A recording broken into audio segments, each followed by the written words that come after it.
السلام علیکم اسٹوڈینٹس، میں امید کرتی ہوں کہ آپ سب خیریت سے ہوں گے۔ جیسا کہ آپ سب جانتے ہیں، ہم مطالعہ پاکستان باب نمبر 2 تحریک پاکستان اور پاکستان کا قیام کے بارے میں پڑھ رہے ہیں، اور اس باب کے پہلے 13 عنوانات ہم پڑھ چکے ہیں۔ آج کی ویڈیو سیکشن میں ہم قرارداد لاہور 1940 لاہور ریزولوشن 1940 کے بارے میں پڑھیں گے، اور اس کے بعد 3 جون 1947 کا منصوبہ،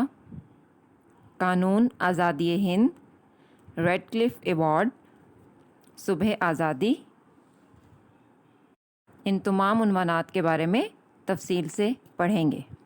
تو چلیے آئیے آج کا اپنا سبق شروع کرتے ہیں۔ قرارداد لاہور، جس کی پاکستان کی تاریخ میں بہت زیادہ اہمیت ہے، اور اس قرارداد لاہور کے بعد،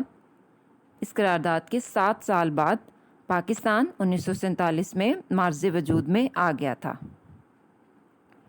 یہ قرارداد مسلم لیگ کے 27ویں سالانہ اجلاس میں، مسلم لیگ کے 27 سالانہ اجلاس ہو چکے تھے، تو اس قرارداد کو 27ویں سالانہ اجلاس میں پیش کیا گیا تھا، اور اس کی صدارت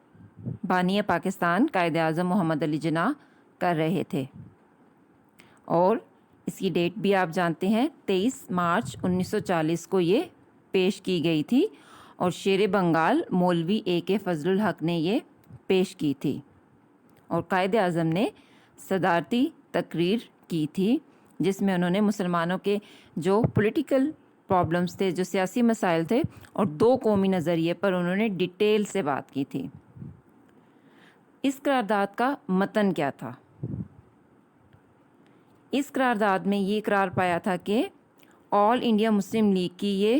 سب کی متفقہ رائے ہے کہ کوئی بھی ایسا آئینی منصوبہ، کوئی بھی ایسا آئین، کوئی بھی ایسا قانون قابل عمل نہیں ہوگا، اور مسلمان اسے قبول کریں گے ہی نہیں جب تک وہ بنیادی اصولوں کی روشنی میں تیار نہ کیا جائے،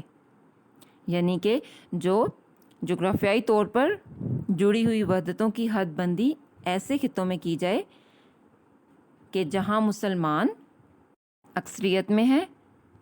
مثلا ہندوستان کے جو شمال مغربی اور جو مشرقی حصے تھے، کوئی بھی ایسا قانون بنایا جائے جہاں پر مسلمان اکثریت میں ہیں، تو ان کو ہی وہ علاقہ دیا جائے، اور اس میں کوئی بھی رد و بدل ایسا کرنے کی کوشش نہ کی جائے،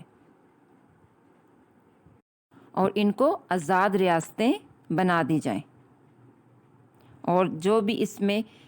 وحدتیں شامل ہوں وہ خود مختار ہوں، اور انہیں مکمل اقتدار حاصل ہو، وہ اپنی مرضی سے وہاں پر اقتدار کر سکیں، حکمرانی کر سکیں، اور اس کے علاوہ پھر یہ جو علاقے اور جو یہ خطے بنائے جائیں، اس میں جو اقلیت میں لوگ رہ رہے ہوں ان کا خیال رکھا جائے، جن کی تعداد کم ہو، اور جہاں پہ مسلمان اقلیت میں ہوں وہاں بھی ان کے مفادات اور حقوق کا مناسب تحفظ کیا جائے۔ تو یہ مسلمانوں کی خواہش تھی۔ گاندھی نے اور ہندوؤں نے اس قرارداد کی شدید مخالفت کی تھی،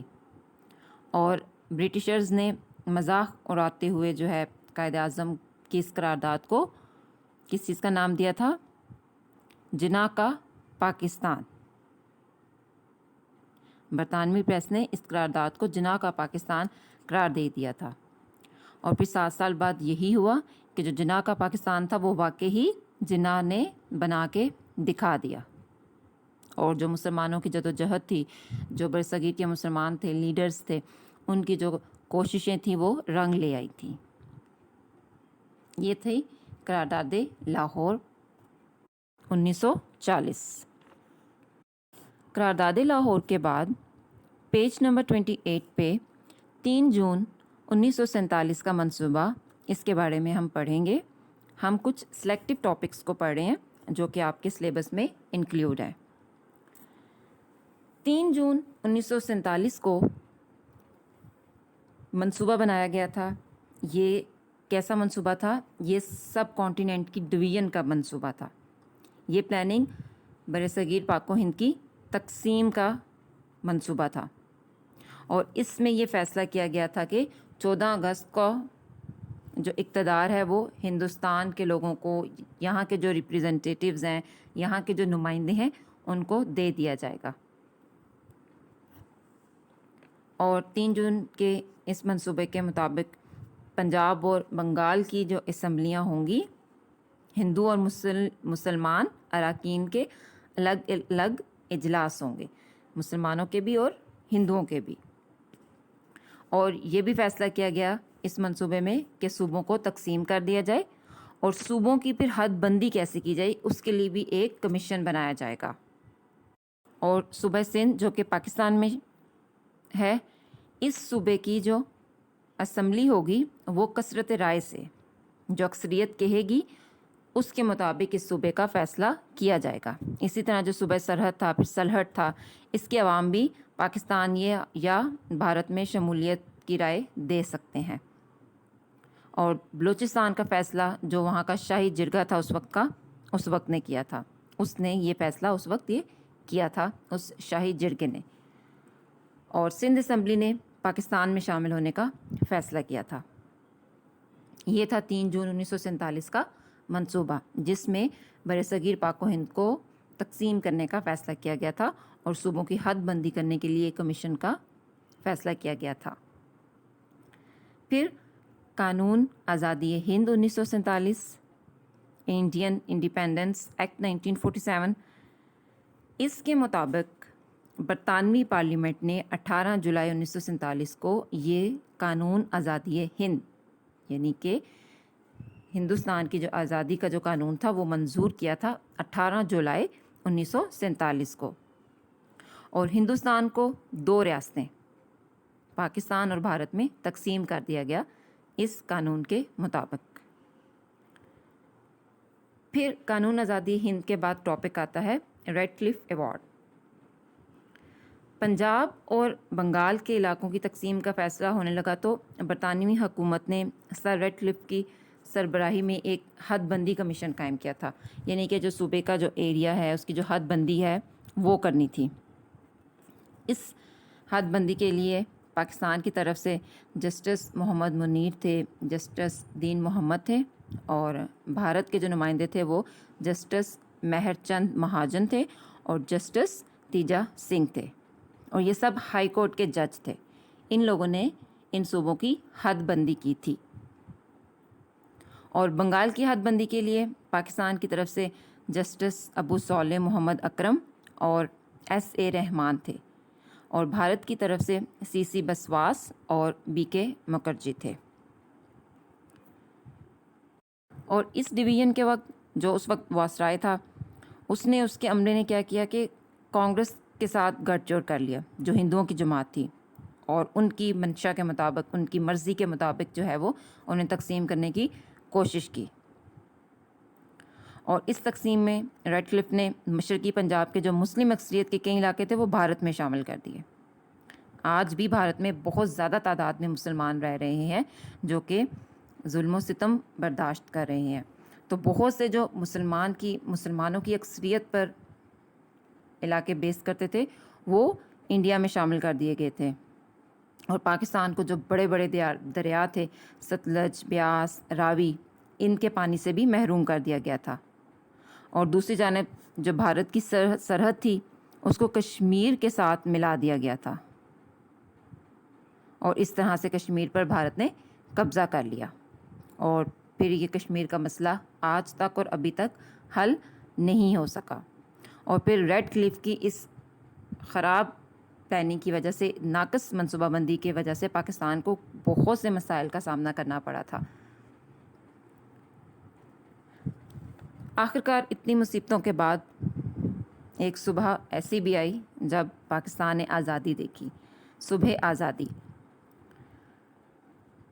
آزادی کا تصور، آزادی کا خیال قوموں میں ایک جان پیدا کر دیتا ہے۔ تو آزادی کا جو تصور تھا یہ قوموں کی زندگی میں بڑی اہمیت رکھتا ہے۔ اور آخرکار رمضان کا مہینہ تھا، 14 اگست کا دن تھا، اور 27 رمضان المبارک تھی، اور پاکستان دنیا کے نقشے پر ابھرا تھا. کئی سالوں کی تگ و دو کے بعد, کئی قربانیوں کے بعد, کئی جانوں کے خون کے بعد, خون کی ندیاں بہی تھیں اس ملک کے لیے, بہت ظلم و ستم سہے تھے ہمارے آباء و اجداد نے. آخرکار اس کے بعد صبح آزادی آ گئی تھی. اور پھر بانی پاکستان, جن کی کوششوں سے پاکستان بنا اور آج ہم آزادی سے بغیر کسی خوف و خطر کے یہ زندگی گزار رہے ہیں, قائد اعظم محمد علی جناح جو تھے وہ پاکستان کے پہلے گورنر جنرل بنے تھے. یہاں تک جو ہم نے عنوانات پڑھے جو آپ کے باب میں شامل تھے وہ تحریک پاکستان سے ریلیٹڈ تھے. پاکستان کی جو موومنٹ تھی اس سے ریلیٹڈ جو اہم واقعات تھے اور جو موومنٹس تھیں ان کے بارے میں ہم نے پڑھا. اب ہم دیکھیں گے کہ قائد اعظم محمد علی جناح کی سیاسی اور آئینی کوششوں کے حوالے سے قیام پاکستان میں کردار, کہ انہوں نے کیسا کردار ادا کیا تھا. قائد اعظم محمد علی جناح 25 دسمبر 1876 کو کراچی میں پیدا ہوئے. آپ کو سیاست میں بہت زیادہ دلچسپی تھی. پہلے تو آپ کانگریس میں شریک ہوئے تھے, شامل ہوئے تھے, کیونکہ اس وقت آپ جو ہے وہ ہندو مسلم اتحاد کے حامی تھے, اسی لیے آپ کو ہندو مسلم اتحاد کا سفیر بھی کہا جاتا تھا. پھر 1909 میں ہندوستان میں جو منٹو مارلے اصلاحات جو آپ نے پڑھی ہیں ان کا نفاذ ہوا, اور اس میں وائسرائے ہند کی کونسل کے ارکان کی جو تعداد تھی وہ 16 سے بڑھ کر 28 کر دی گئی تھی, اور ممبئی کے مسلمانوں نے اس کے لیے قائد اعظم کو اپنا نمائندہ منتخب کیا تھا. پھر 1913 میں آپ مسلم لیگ میں شامل ہوئے, اور مسلم لیگ نے ان کے کہنے پر اپنے دستور میں ترمیم کر دی تھی, تبدیلی کر دی تھی قائد اعظم کے کہنے پر. اور آپ کی جو مدبرانہ سیاست تھی, اب بہت عقل مندانہ طریقے سے آپ چلتے تھے سوچ سمجھ کر. اس آپ کی سوچ سمجھ کی وجہ سے, آپ کی ذہانت کی وجہ سے برطانوی راج جو تھا وہ یہاں پر سب کانٹیننٹ میں آخرکار اختتام کو پہنچا تھا. اور آپ نے کانگریس کی جو مسلم دشمنی تھی ان کی اس پالیسیوں کی وجہ سے آپ نے کانگریس کو چھوڑ دیا تھا 1920 میں. پھر دسمبر 1916 میں مسلم لیگ اور کانگریس لکھنؤ میں ایک ساتھ اپنے اپنے سالانہ جلسے کرنے پر رضامند ہو گئی تھی آخرکار قائد اعظم کے کہنے پر. پھر مسلم لیگ کے اجلاس کی صدارت قائد اعظم نے کی تھی, اور انہوں نے اپنے خطبے میں فرمایا تھا کہ ہم کوئی انعام یا رعایت نہیں چاہتے اور نہ کسی امتیازی سیاسی سلوک کے آرزومند ہیں. اور اس مقام پر جو دونوں سیاسی جماعتیں تھیں مسلم لیگ اور کانگریس, اس نے ایک تاریخی معاہدہ کیا تھا جسے میثاق لکھنؤ کا نام دیا گیا تھا, اور اسی مقام پر انہیں ہندو مسلم اتحاد کے سفیر کے لقب سے بھی نوازا گیا تھا. پھر 1919 میں جو برطانیہ کی حکومت تھی جو کہ اس وقت راج کر رہی تھی, اس نے ایک ایکٹ منظور کروایا, رولٹ ایکٹ. اس میں کہا گیا کہ حکومت جو ہے وہ وارنٹ اور بغیر کسی مقدمے کے گرفتاری کا اختیار ہے حکومت کے پاس, اور اس قانون کے تحت جو ملزم ہوگا, جس کو پکڑ لیا جائے گا, اس کو کسی بھی اپنے حق میں صفائی کا موقع بھی نہیں دیا جائے گا, اپنے بارے میں بولنے کا موقع بھی نہیں دیا جائے گا, اس کے اوپر خفیہ طور پر مقدمہ چلایا جائے گا. تو پھر قائد اعظم نے اس قانون کی شدید مخالفت کی تھی, اور اسے کالا قانون بھی کہا گیا تھا, اور اسے غیر آئینی قرار دے دیا تھا. اور پھر احتجاجاً انہوں نے جو وائسرائے ہند تھے ان کی کونسل سے استعفیٰ دے دیا تھا. اور اسی موقع پر انہوں نے فرمایا کہ میں محسوس کرتا ہوں کہ جو حکومت زمانہ امن میں ایسے قانون, اس وقت امن تھا وہاں پر, ایسے قانون منظور کرتی ہے وہ کبھی بھی سویلائزڈ حکومت نہیں کہلا سکتی. لیکن پھر بھی مجھے امید ہے کہ وزیر امور ہند تاجدار برطانیہ کو یہ مشورہ دیں گے کہ وہ اس کالے قانون کو مسترد کر دیں. پھر 1929 میں قائد اعظم نے اپنے مشہور 14 نکات پیش کیے. 3 گول میز کانفرنسیں جو کہ آپ نے میں پڑھی ہیں 1930 سے لے کے 1932 تک لندن میں ہوئی تھیں. اور قائد اعظم نے پہلی 2 کانفرنسوں میں شرکت کی تھی اور یہ کانفرنسیں ناکام ہوئی تھیں۔ حکومت برطانیہ نے گورنمنٹ آف انڈیا ایکٹ 1935 منظور کیا، مگر کانگریس اور مسلم لیگ دونوں جماعتوں نے ہی اسے ناپسند کیا تھا، لیکن تاہم اس صوبائی حصے کو قائد اعظم کی تحریک پر قبول کر لیا گیا۔ پھر 1936 اور 37 کے عام انتخابات میں دونوں جماعتوں نے حصہ لیا تھا۔ 1934 میں قائد اعظم جو ہے وہ ان کو علامہ محمد اقبال نے، اور جو دوسرے رہنما تھے مسلم لیگ کے، ان کے اکسانے پر آپ انگلستان سے واپس وطن آئے تھے، اور آپ نے پھر مسلم لیگ کی جو صدارت تھی وہ سنبھالی تھی، اس کے صدر بنے تھے، اور آپ نے پھر دن رات محنت کر کے مسلمانوں کو ایک پرچم تلے جمع کیا تھا۔ پھر 1940 میں لاہور میں مسلم لیگ کا سالانہ جلسہ ہوا تھا، جس میں ہندوستان کے مسلمانوں نے متفقہ طور پر ایک قرارداد منظور کی تھی، اور اس میں کہا گیا تھا کہ ہندوستان کے مسلمانوں کو ایک الگ خطے کی ضرورت ہے، ایک الگ ریاست کی ضرورت ہے، جہاں پر وہ اپنی مرضی سے اپنے مذہب کے مطابق، اسلام کے اصولوں کے مطابق زندگی گزار سکیں، اور اس جلسے کی صدارت قائد اعظم محمد علی جناح نے کی تھی۔ تو ان تمام واقعات اور حالات سے، ان تمام پوائنٹس سے آپ اندازہ لگا سکتے ہیں کہ قائد اعظم نے مسلمانوں کے لیے سب کانٹیننٹ میں برطانیہ کے تاج کو ختم کرنے کے لیے کیا رول پلے کیا تھا۔ اسی لیے کہا جاتا ہے کہ قائد اعظم اگر نہ ہوتے تو شاید آج یہ پاکستان بھی نہ ہوتا۔ مسلم لیگ نے 1945 اور 46 کے انتخابات میں شاندار کامیابی حاصل کی تھی، اور اس کامیابی کی وجہ سے انگریز اور ہندو ان پر یہ واضح ہو گیا تھا کہ مسلمانوں کی واحد اور نمائندہ جماعت صرف اور صرف مسلم لیگ ہے، جو کہ پورے ہندوستان کے مسلمانوں کی نمائندگی کرتی ہے۔ پورے ہندوستان کے جو مسلمان تھے وہ اس جماعت کے ساتھ تھے، انہوں نے اس جماعت کو سپورٹ کیا تھا، اور ان انتخابات میں جو آپ کی قیادت میں، قائد اعظم کی قیادت میں مسلم لیگ نے جو ہے وہ جو سینٹرل مرکز جو تھا وہاں پہ 100% اور صوبائی اسمبلی میں 90% کامیابی حاصل کی تھی۔ اور آپ نے کابینہ مشن کی جو تجاویز پیش کی گئی تھیں، جن کے تحت انگریز جو تھے وہ کانگریس کو حکومت دینا چاہتے تھے، آپ نے اس چیز کا ڈٹ کر مقابلہ کیا تھا، اور ہندوؤں نے جو بے پناہ چالیں چلی تھیں ان سب چالوں کو قائد اعظم نے ناکام بنایا تھا، اور آپ کی کوششوں کی وجہ سے، آپ کے مشن کی وجہ سے ان کو آخرکار یہ تسلیم کرنا پڑا تھا کہ مسلم لیگ کو کوئی بھی نظر انداز نہیں کر سکتا، کسی طرح سے بھی مسلم لیگ کو نظر انداز نہیں کیا جا سکتا، اس کی ڈیمانڈز کو قبول کرنا پڑے گا۔ اور آخرکار پھر ان کوششوں کی وجہ سے 14 اگست 1947 کو پاکستان مرز وجود میں آیا، اور 15 اگست 1947 کو قائد اعظم نے اس نئی اسلامی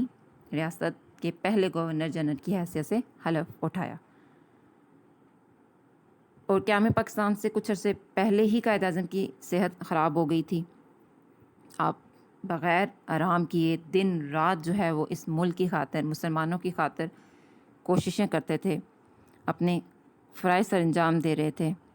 ان کو آرام کا موقع ہی نہیں ملتا تھا، اور ان کی طبیعت شدید خراب ہو گئی تھی، اور آخرکار پاکستان کے بننے کے تقریباً 1 سال بعد جولائی 1948 میں آپ خالق حقیقی سے جا ملے تھے، 11 ستمبر 1948 کو۔ اور 1948 میں ہی پہلی عرب اسرائیل جنگ ہوئی تھی، اور 1948 میں ایک ہندو انتہا پسند کے ہاتھوں گاندھی کا قتل ہوا تھا، ایک ہندو انتہا پسند کے ہاتھ ہی گاندھی جو ہے وہ مارا گیا تھا۔ انڈرسٹوڈ؟ میں امید کرتی ہوں کہ آج ہم نے جن عنوانات کو پڑھا ہے، قرارداد لاہور کا متن، 3 جون 1947 کا منصوبہ، قانون آزادی ہند، ریڈ کلف ایوارڈ،